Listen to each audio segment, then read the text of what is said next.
Hello guys, मैं हूं जतिन चौहान और आप देख रहे हैं स्टडी विद जतिन। गाइस, जैसे कि इस लास्ट वाली वीडियो में हमने बताया था कि हम क्लास 9th की साइंस की बुक पढ़ने वाले हैं, न्यू सेशन चलाने वाले हैं, जिस बुक का नाम है एक्सप्लोरेशन। एक्सप्लोरेशन का हमने कल इंडेक्स बताया था, कॉन्टेंट बताया था कि क्या क्या हम उसमें पढ़ने वाले हैं। तो आज हमारा पहला लेक्चर है जिसमें हम चैप्टर फर्स्ट पढ़ेंगे, जिसका नाम है exploration means entering the world of secondary science. Exploration means enter करके हैं हम सेकेंडरी साइंस के लिए, यानी कि जो हमने फर्स्ट से 8th क्लास तक पढ़ा है वो हमारा आता है प्राइमरी साइंस के अंदर। लेकिन अब हम आ गए 9th क्लास में, अब हम 9th क्लास से जो आगे पढ़ेंगे वो हमारा आएगा सेकेंडरी साइंस के अंदर। तो इस वर्ड का क्या मीनिंग है कि entering the world of secondary science, की अब हम सेकेंडरी साइंस को पढ़ने के लिए स्टार्ट हो चुके हैं, एंटर कर चुके हैं। ठीक है, तो इसमें हम पढ़ेंगे चैप्टर वाइज। ये हम फर्स्ट पार्ट है, ये हमारा फर्स्ट पार्ट है। ठीक है, पार्ट वाइज लेंगे क्योंकि ज्यादा बड़ा लेक्चर ना हो जाए एक ही चैप्टर के लिए, तो इसलिए हम इसको पार्ट वाइज में कंटिन्यू करेंगे। ठीक है, तो हम समझते हैं कि एक्सप्लोरेशन क्या है, entering the world of secondary science क्या है। तो सबसे पहले बात आती है कि साइंस जो है वो इन्वाइट करता है कि क्यूरियस, इसमें दो वर्ड है, curious and observe. Curious observe यानी कि ऑब्जर्व मीन्स आप कहीं जा रहे हैं या कुछ कर रहे हैं, बैठे हैं, आपने कुछ देखा, जैसे आप बैठे हैं, पेड़ आपके सामने है, पेड़ देखा तो आपके मन में क्यूरियोसिटी आई कि सवाल आए कुछ ना कुछ। सवाल कैसे कि ये पेड़ हरा ही रंग के इसके पत्ते क्यों होते हैं, किसी और रंग के पत्ते क्यों नहीं होते हैं, ब्लू कलर के क्यों नहीं होते हैं, ठीक है, या फिर अलग किसी व्हाइट कलर के क्यों नहीं होते हैं, कुछ और कलर के क्यों नहीं होते हैं वो। ठीक है, कुछ भी क्वेश्चन आ सकता है, तो वो है हमारी क्यूरियोसिटी। यानी कि दो वर्ड है ऑब्जर्व, हम देखकर किसी चीज को देखकर हमारे मन में कुछ सवाल आते हैं तो उन सवाल को बोलते हैं क्यूरियोसिटी। ठीक है, तो यही इसी चीज से हमारी साइंस फिर फर्दर डेवलप होती है। Science invited you to be curious and observe the world closely, यानी कि काफी क्लोजली दिखाती है। और हमारे मन में क्या आता है, क्वेश्चंस आते हैं, to ask question and find out how things works. की साइंस क्या होती है गाइस कि हमने कुछ चीज देखा, हमारे मन में क्वेश्चन आया, उस पर हमने डिस्कवर करना शुरू कर दिया कि ये क्या हुआ, कैसे हुआ, तो वो सब चीज ये होती है साइंस। ठीक है, उससे ही नई नई डिस्कवरी होती है दुनिया में। ठीक है, कि चीजें कैसे काम करती हैं, ये क्यों हो रहा है, ये सब चीज हमारे मन में क्वेश्चन आते हैं, फिर हम उसको ढूंढना शुरू कर देते हैं कि ये काम कैसे कर रहा है, ये जो ऑब्जेक्ट है, ये कुछ भी चीज है, वो काम कैसे कर रहा है और ये हुआ कैसे। तो फिर हम हमारे अंदर क्यूरियोसिटी जगने लगती है। सेकंड है कि we connected ideas across the world, the living and non living. कि जो वर्ल्ड है उसमें लिविंग थिंग्स भी हैं, नॉन लिविंग थिंग्स भी हैं, उनके साथ हमारे आइडियाज कैसे कनेक्टेड कर हम उसमें रिसर्च कर सकते हैं। रिसर्च जो करते हैं, डिस्कवरी करते हैं, वही हमारी होती है साइंस। ठीक है, फिर देखा गया इसमें कि how we know science that how observation. हम जानते हैं कि साइंस को हम कैसे जान सकते हैं कि हाउ ऑब्जर्वेशंस, कि हम कैसे चीजों को देख रहे हैं, कैसे उनको मेजरमेंट कर रहे हैं। How patterns are expressed using symbols and equations, यानी कि हमारे साइंस में मैथमेटिक्स का यूज कर कुछ सिंबल्स, कुछ इक्वेशंस ऐसी बनाई गई हैं, जैसे कि फोर्स के लिए कुछ इक्वेशन दे दी गई है, ठीक है, वर्क के लिए कुछ इक्वेशन दे दी गई है, सिंबल्स बना दिए गए हैं कि अगर जो हमें वेट नापना है तो किस में नापेंगे, किलोग्राम में, ग्राम्स में, अगर जो हमें दूरी नापनी है, लेंथ नापनी है तो किसमें नापेंगे, मीटर में, ठीक है, मीटर में, सेंटीमीटर में, ये सब चीज। तो ये हमारी कुछ सिंबल्स बना दिए गए हैं, उन्हें नाम दे दिया गया है एम, ठीक है, केजी, किलोग्राम। तो ये सिंबल्स और ये कुछ इक्वेशंस का यूज कर हम मेजरमेंट को आसान बना देते हैं। ठीक है, तो ये सब चीज इसमें बताई गई है कि किस तरीके से हम साइंस में मैथमेटिक्स का यूज करके, फिजिक्स का यूज करके, केमिस्ट्री का यूज करके, बायोलॉजी का यूज करके किस तरीके से हम दुनिया को समझ सकते हैं। सो गाइस, फिर इसमें है how models are build to represent complex system and how ideas are tested, often revised and sometimes even discarded। मीन्स कि जो भी मॉडल्स हम साइंस में क्या करते हैं, हम साइंस में बनाते हैं मॉडल्स। मॉडल्स से हमें हेल्प मिल जाती है साइंस को समझने के लिए। जैसे कि आपने देखा होगा कि किसी भी जो बिल्डिंग वगैरह बनती है या फिर कुछ प्रोजेक्ट बनता है तो उसका पहले मॉडल बनाया जाता है। या फिर आपने साइंस की जो है छोटे बच्चे भी जो अभी तक 8th आपने की है, 8th तक भी आपने कुछ ना कुछ देखा होगा कि बड़े बच्चे मॉडल बना रहे हैं, या फिर आपसे भी कुछ मॉडल बना रहे हैं 6th क्लास में कि हार्ट का पंपिंग का मॉडल बना दिया। उसमें आपने दिखा रखा है कि हार्ट पंप कैसे करता है, कुछ बॉल से ली उससे पंप करके दिखाया कि ब्लड कैसे जा रहा है आर्टरी में और वेन्स में कैसे कैसे मूव कर रहा है। तो ये होता है मॉडल। इससे हमें समझ में आता है कि साइंस कैसे वर्क कर रही है। ठीक है, तो इसी तरह से हम बहुत इजी वे हो जाता है मॉडल से समझना। तो बात करते हैं मॉडल के ऊपर कि how models are build to represent complex system. किसी कॉम्प्लेक्स जो काफी उलझा हुआ सिस्टम होता है उसको हम एक मॉडल में, सिंपल मॉडल में लेते हैं और दिखाते हैं कि वो जो काम सिस्टम है वो काम कैसे कर रहा है। ठीक है,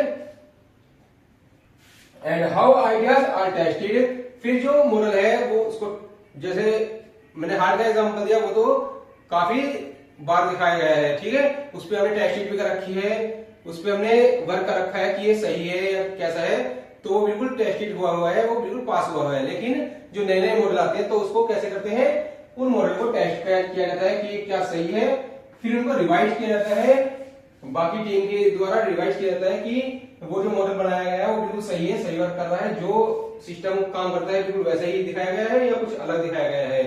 और कुछ बार समटाइम्स इवन डिस्कार्डेड, और कुछ बार ऐसे होता है कि जो हमने मॉडल बनाया, जैसे हमें दिखाना है कि कहीं पर बिल्डिंग बन रही है तो उसका पहले मॉडल दिखा दिया। ठीक है, या फिर कहीं रोड बन रही है, रोड क्या जो गार्बेज आता है, कूड़ा आता है, उससे हमने रोड बना के दिखाई, तो उसको पहले टेस्टेड किया जाएगा, फिर उसको रिवाइज किया जाएगा कि क्या ये प्रोजेक्ट चल सकता है, और फिर उसके बाद उसको अगर जो सही है तो उसको पास किया जाएगा, वरना फिर उसको रिजेक्ट कर दिया जाएगा कि ये नहीं चल सकता, इससे दबाव ज्यादा बनेगा या फिर प्रेशर से ये डूब जाएगी, ये टूट जाएगी। तो उस चीज को देखते हुए काफी बार मॉडल डिस्कार्डेड किए जाते हैं। डिस्कार्डेड यानी कि नकार दिए जाते हैं, कैंसिल कर दिए जाते हैं, तो उसको हम बोल रहे हैं डिस्कार्डेड। ये हुआ। फिर देखते हैं in this secondary stage text book of science that is exploration, जो कि हमारी इस बुक का नाम भी है एक्सप्लोरेशन, और हमारे चैप्टर फर्स्ट का नाम भी क्या है, एक्सप्लोरेशन। तो इस secondary stage of text book जो कि एक्सप्लोरेशन है, वी विल लुक क्लोजली, हम काफी गहराई से उसमें देखेंगे, थिंक मोर केयरफुली, काफी अच्छे से उसमें समझेंगे, and find out how scientific ideas help us make sense of nature, और उसमें समझेंगे कि साइंटिफिक आइडियाज जो होते हैं वो हमारी कैसे हेल्प करते हैं नेचर को समझने के लिए, सेंस करने के लिए। ठीक है, सेंस करने के लिए कि नेचर में क्या चल रहा है, क्या चीज कैसे होती है, वो सब चीज, and technology and are place with in them, कि हमारी नई नई टेक्नोलॉजी हम क्या क्या और ला सकते हैं। आपने देखी होगी काफी ज्यादा टेक्नोलॉजी आ चुकी है। ठीक है, अब तो मोबाइल में भी जेमिनी खुलती है, दबाते हैं फिंगर और गूगल खुल जाता है, उससे बोलकर हम कुछ भी क्वेश्चन कर लेते हैं। तो ये क्या है, टेक्नोलॉजी आती है साइंस की अलग अलग। तो ऐसे ही हम अपने नेचर में, अपनी टेक्नोलॉजी में, अपने प्लेस के, अपने घर के आसपास क्या क्या हो रहा है, वो सब चीज समझने के लिए हमें साइंस हमारी मदद करती है। ठीक है, क्यूरियोसिटी जो होती है हमारे अंदर, और हम ऑब्जर्व जो करते हैं, देखते हैं आस पड़ोस में कि क्या चल रहा है, हम कहीं घूमने जाते हैं तो वहां नई नई चीज देखते हैं, उसे देखकर हमारे अंदर क्यूरियोसिटी यानी क्वेश्चन आते हैं कि ये कैसे हुआ, क्या चीज है, तो ये होनी चाहिए। तो वही है हमारी साइंस, सेकेंडरी साइंस की, हमें देखकर क्वेश्चन हमारे मन में आते हैं। ठीक है, फिर उनका हम आंसर खोजने की शुरुआत करते हैं, वो सब चीज। तो वही इसमें पूरे चैप्टर में हमें समझाया जाएगा कि हम कैसे किसी चीज को समझ सकते हैं, और मॉडल्स के द्वारा हम किसी भी काफी कॉम्प्लेक्स यानी काफी उलझी हुई चीजों को भी कितनी आसान चीज तरीके से समझा सकते हैं। ठीक है, ये चीज है। अब ये तो हो गया थ्योरी। अब आप अगर साइंस की जैसे बुक खोलोगे तो जो फर्स्ट चैप्टर है उसका फर्स्ट पेज आप देखेंगे, जैसे मैंने इसमें दिखा रखा है। ठीक है, इसमें देखिए कुछ बच्चे हैं, बच्चे क्या कर रहे हैं, उनके हाथ में कॉम्पैक्स है जिसमें कि मैग्नीफाइंग ग्लास लगा हुआ है, और वे गहराई से अध्ययन कर रहे हैं प्लांट पौधों की। काफी गहराई से इसमें केयरफुली इसमें अध्ययन कर रहे हैं और देख रहे हैं कि क्या हमें नया देखने को मिल सकता है। और इसमें ऑब्जर्वेशन के बाद इनके मन में काफी ऐसे क्वेश्चन आएंगे जो ये पता लगाने की कोशिश करेंगे। सो गाइस यही कि वे जो ऑब्जर्वेशन कर रहे हैं, काफी ध्यान से अध्ययन कर रहे हैं, केयरफुली ऑब्जर्वेशन कर रहे हैं। ऑब्जर्वेशन के बाद उनके मन में क्यूरियोसिटी आएगी, क्वेश्चंस आएंगे कि ये कैसे हो रहा है। ठीक है, तो इसी को कहते हैं हम एक्सप्लोरेशन। इसी में साइंस हमें समझा रखी है, तो हम इस चैप्टर में यही समझेंगे कि एक्सप्लोरेशन क्या चीज है। ठीक है, कैसे हमारे अंदर क्यूरियोसिटी आती है ऑब्जर्व करने के बाद, और कैसे हम उन सवालों को ढूंढने के लिए कोशिश करते हैं। ठीक है, समझते हैं। The natural world is complex and full details study is impossible. जैसे कि आप लोग जानते हैं कि जो हमारा पूरा वर्ल्ड है, पूरी दुनिया है, काफी कॉम्प्लेक्सिटी है, और इसकी पूरी अच्छी तरह से स्टडी, डिटेल में स्टडी करना काफी मुश्किल है। ठीक है, इसलिए हम इसको कैसे करेंगे, to make sense of this complexity. इस कॉम्प्लेक्सिटीज जो काफी कठिन चीज है, इसको हम साइंस में यूज करते हैं मॉडल्स। तो मॉडल के यूज कर एंड हम केवल फोकस करेंगे only on what is most important. केवल जो हमारे काम की चीजें जो काफी इंपोर्टेंट है, केवल हम उन पर ही ध्यान देंगे, तो हमें काफी अच्छी तरह से ये वर्ड समझ में आने लग जाएगा। ठीक है, हर छोटी छोटी चीज को हमें समझने से अच्छा है कि जो इंपॉर्टेंट है केवल हम उसको ही समझें। Like in physics a moving car may be represent as a single point. अगर हम फिजिक्स में देखें कुछ मूविंग कार का अगर ऑब्जर्वेशन करना हो, तो उन्हें हम किसके द्वारा देखेंगे, एक सिंगल पॉइंट के द्वारा कि ये हमारी कार है। जैसे हमने गेम में देखा होगा बचपन में, केवल वो लाइन सी चलती रहती है ऐसे ऐसे करके। ठीक है, तो वही चीजें हमें समझने के लिए केवल उन चीजों को, मेन जो पॉइंट है उनको समझना होगा। ऐसे केमिस्ट्री में अगर हम देखें तो जो एटम है एंड मॉलिक्यूल्स है, उसको हम कैसे ड्रॉ कर, मतलब डायग्राम बनाते हैं, स्फीयर्स के रूप में या फिर बॉन्ड्स के रूप में। जैसे आपने देखा होगा एटम है, तो एटम को हम ऐसे दिखा देते हैं स्फीयर्स के रूप में, या फिर इनको अगर जो दो बॉन्ड है, सिंगल बॉन्ड है या ट्रिपल बॉन्ड है, तो ऐसे करके दिखा देते हैं। ठीक है, तो ये हमारे समझने का काफी इजी तरीका हो जाता है। ऐसे हम बायोलॉजी में देखें तो बायोलॉजी में जो सेल्स होती हैं, उनको दिखा देते हैं हाईलाइटेड की पार्ट्स, जो मेन पार्ट्स होते हैं, जैसे माइटोकॉन्ड्रिया हो गया, न्यूक्लियस हो गया। ठीक है, ये मेन पार्ट जो है, राइबोसोम्स वगैरह, ये दिखा देते हैं। की पार्ट्स जो है उनके केवल वे दिखाते हैं, ये नहीं कि उसमें, क्योंकि और भी बहुत सारी चीजें उन्हें नहीं दिखाते, जो मेन पार्ट है उसको ही हम उसमें दर्शाते हैं, ताकि हमें इजीली उनको समझ में आ सके। जिसका हमें फंक्शन पता है, केवल वही हम उसमें दिखाते हैं। ऐसे ही इन अर्थ साइंस में अगर हम समझेंगे तो अर्थ में be treated as a smooth sphere. Earth को हम कैसे दिखाते हैं, एक स्फीयर के रूप में दिखा देते हैं, गोल दिखा देते हैं थोड़ा सा। ठीक है, और उसमें रीजन दिखा देते हैं कि ये भारत है, ये पाकिस्तान है, ये अमेरिका है, उसमें ऐसे हम अर्थ में दिखा देते हैं। तो ये समझाने का तरीका होता है किसी भी मॉडल को काफी आसान भाषा में, आसान तरीके में। तो यही साइंस में काफी इजी चीज हो जाती है मॉडल के द्वारा। ठीक है, तो ये हमारा साइंस का ये टॉपिक है, जिसमें हम मॉडल के द्वारा दिखाते हैं, और मॉडल में भी हम क्या करते हैं, उसमें भी छोटी छोटी चीजों को इग्नोर करना होता है, और जो मोस्ट इंपोर्टेंट चीज है, मोस्ट इंपोर्टेंट ऑब्जेक्ट है, केवल उसको ही हमको फोकस करना चाहिए, ध्यान देना चाहिए। जैसे कि किसी गिरते हुए ऑब्जेक्ट को अगर जो हमें समझना है, कि गिरते हुए ऑब्जेक्ट की अगर जो हमें मोशन को समझना है, ग्रेविटी के जो इफेक्ट है, रूल है, उसको समझने के लिए हमें कुछ चीज नेगलेक्ट करनी पड़ेगी, इग्नोर करनी पड़ेगी। जैसे कि एयर के रेजिस्टेंस को, जो उसे एयर रोकने का काम भी कर रही है, तो उसको हमें इग्नोर करना होगा, तभी हम अच्छे तरीके से ग्रेविटी के इफेक्ट को समझ सकेंगे। इसी तरह से ही, ऐसे ही अगर हमें समझना है कि हार्ट ब्लड को कैसे पंप करता है, कैसे उसको वेन्स और आर्टरीज के माध्यम से पहुंचाता है एक जगह से दूसरी जगह, तो हमें कुछ इंडिविजुअल सेल्स होती हैं, छोटी छोटी सेल्स, उनको हमें इग्नोर करना होगा। इग्नोर करने से क्या होगा, जो हमें हार्ट हमारा ऑर्गन है, उसको हम आसानी से उसकी अच्छी तरह से पूरी प्रोसेस को समझ सकते हैं। ठीक है, यही मॉडल्स का काम होता है कि जो काफी कॉम्प्लेक्सिटी चीज होती है, उसमें कुछ चीज इग्नोर करनी होती है। ये नहीं कि पूरा मॉडल हम दिखाने के चक्कर में काफी कॉम्प्लेक्सिटी उसको भी बना दे, तो ना वो समझ में आएगा और ना ही हमें रियल में समझ में आएगा। तो इसलिए मॉडल को जो बनाते हैं, उसमें कुछ जो छोटी छोटी चीज होती है उन्हें नेगलेक्ट कर और इम्पोर्टेंट चीज हम समझते हैं। ठीक है, ये कोई मिस्टेक नहीं होती कि हमने ये चीज छोड़ दी, इसमें ये चीज छोड़ दी। ये एक आसान तरीका है किसी भी कॉम्प्लेक्स, किसी भी हार्ड चीज को आसानी से समझने का। गाइस, इस चीज को समझने के लिए इसमें हम एक साइंटिस्ट को समझते हैं, जो कि इस बुक में दे रखा है। बुक में एक टॉपिक है, देखिए ये दे रखा है मीट अ साइंटिस्ट। इस टॉपिक में हमें साइंटिस्ट के बारे में बता रखा है मेघनाथ साहा, इनके बारे में बता रखा है। इन्होंने बताया था सिंप्लीफाइंग द स्टार्स। इन्होंने स्टार्स के बारे में काफी आसान भाषा में हमें समझाया है। इनका भी यही कहना था कि साइंस को अगर समझना है तो काफी बारीकियों को नजरअंदाज करना पड़ेगा। बारीकियों में जाने के बजाय जो मोस्ट इंपोर्टेंट चीज है जिसको हमें समझना है केवल उस पर ही हम फोकस करें। जब मेघनाथ साहा जी जो कि एक फिजिशियन थे, ठीक है, ये फिजिशियन थे, फिजिक्स के साइंटिस्ट थे, इन्होंने तारों से आने वाले प्रकाश का अध्ययन किया। तो अध्ययन करते वक्त इन्होंने तारों के भीतर प्रत्येक परमाणु, उसकी प्रक्रिया, उसकी गति का मॉडल नहीं बनाया।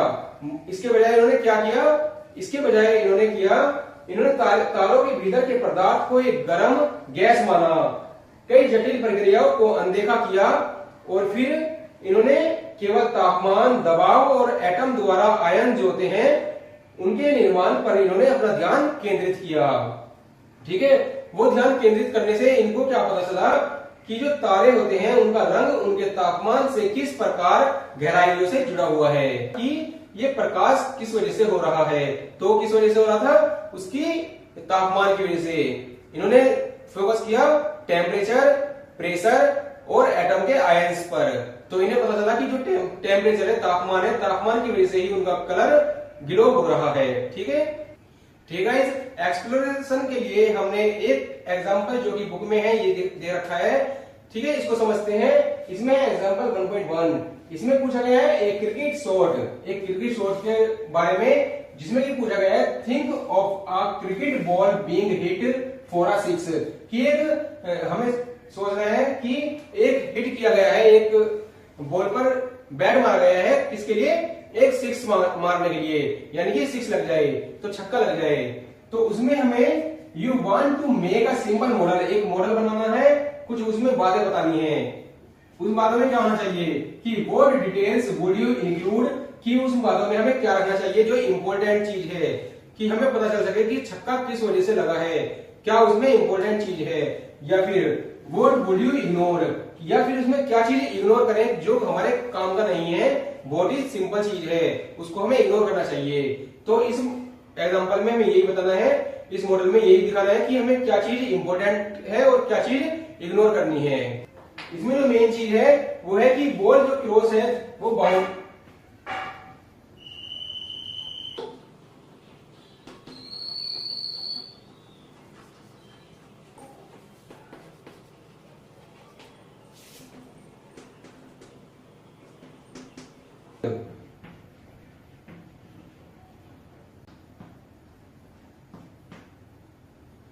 ठीक है।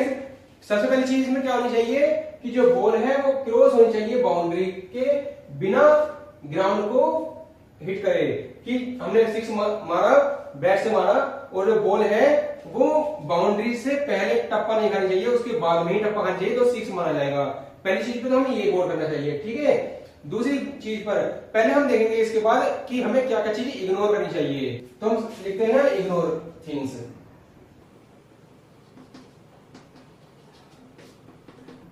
कि क्या क्या चीज हमको इग्नोर करनी चाहिए।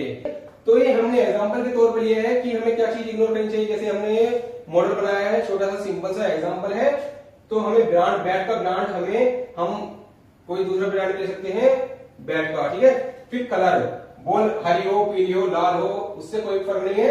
फिर अमाउंट, ग्रास कितनी है फील्ड के अंदर, ये भी कोई हमें ज्यादा वो नहीं है, ज्यादा हमें इस पर ध्यान नहीं देना है। ठीक है, क्योंकि सीधे बैट पर बॉल लगी और सीधे ग्राउंड से बाहर गई, बाउंड्री से बाहर। ठीक है, फिर एयर रेजिस्टेंस बहुत ही स्मॉलर इफेक्ट पड़ेगा, तो इस पे भी हमें ध्यान नहीं देना है।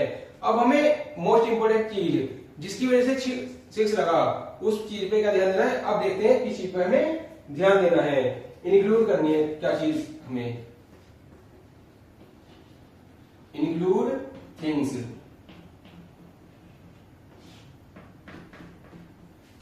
ठीक है, ये हमें इंक्लूड करना है कि मास ऑफ बॉल की कितने वजन की बॉल है, और दूसरा कि स्पीड एंड डायरेक्शन, जिस स्पीड, कितनी स्पीड से बैट्समैन ने बैट को घुमाया और किस डायरेक्शन में बैट को उसने घुमाया, ये भी काफी ज्यादा इंपॉर्टेंट पॉइंट है।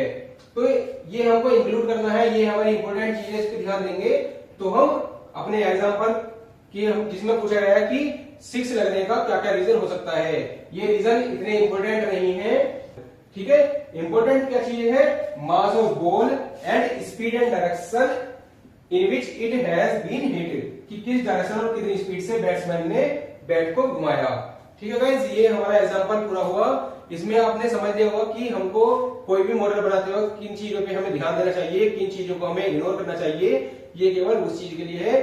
तो एक्सप्लोरेशन ये चैप्टर फर्स्ट में यही बताया गया है कि हमें साइंस को किस तरीके से समझना चाहिए।